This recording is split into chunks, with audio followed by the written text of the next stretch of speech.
तिरंगा प्यारा, झंडा ऊंचा रहे हमारा।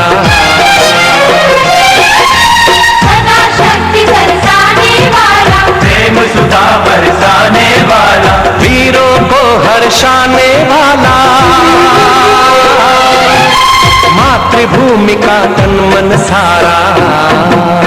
विजयी विश्व तिरंगा प्यारा, झंडा ऊंचा रहे हमारा। विजयी विश्व तिरंगा प्यारा, झंडा ऊंचा रहे हमारा।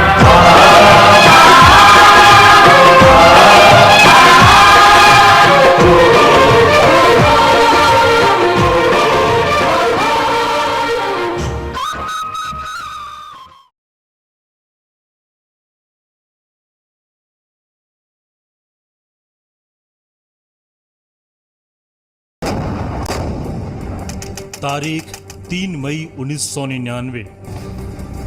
वो तारीख जब कारगिल की ऊंची पहाड़ियों पर पाकिस्तान के सैनिकों ने कब्जा कर लिया था, जिसके बाद 18,000 फीट की ऊंचाई पर तिरंगा लहराने के लिए भारतीय सेना के शूरवीरों ने ऑपरेशन विजय का इतिहास रचा।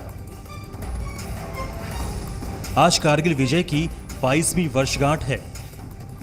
आज ही के दिन हिमालय की बर्फीली चोटियों पर रची गई पाकिस्तान की साजिश के खिलाफ हिंदुस्तान की जीत पूरी हुई। हिंद के शूरवीरों ने घुसपैठिए बनकर आए पाकिस्तानी फौजियों के छक्के छुड़ा दिए और 60 दिन से ज्यादा चले युद्ध में पाकिस्तान को आखिरकार घुटने टेकने पड़े।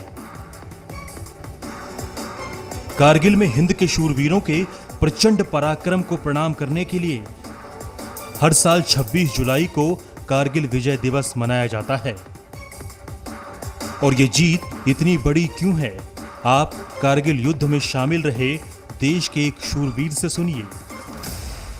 इस युद्ध में जो कि 3 मई को स्टार्ट होकर 26 जुलाई को विजय दिवस के रूप में समाप्त हुआ, इस दौरान आर्टिलरी की लगभग 300 यूनिट्स ने 2,50,000 राउंड्स फायर करके ये युद्ध जीता। कारगिल युद्ध की हर तस्वीर जी न्यूज ने तब आप तक पहुंचाई थी।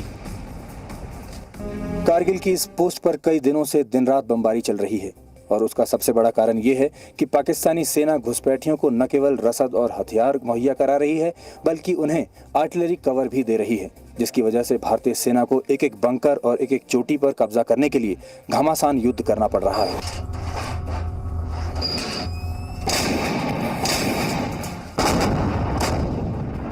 ये वो जगह है जहां दोनों पक्षों के बीच लगातार बिना रुके कई दिनों से गोलाबारी हो रही है और गोलीबारी के धमाके यहां एक आम सी बात हो गई है।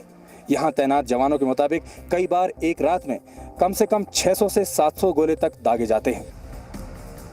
पाकिस्तान ने कारगिल में घुसपैठ कर जम्मू कश्मीर को देश से अलग करने की बड़ी साजिश रची थी। अक्टूबर 1998 में मुशर्रफ ने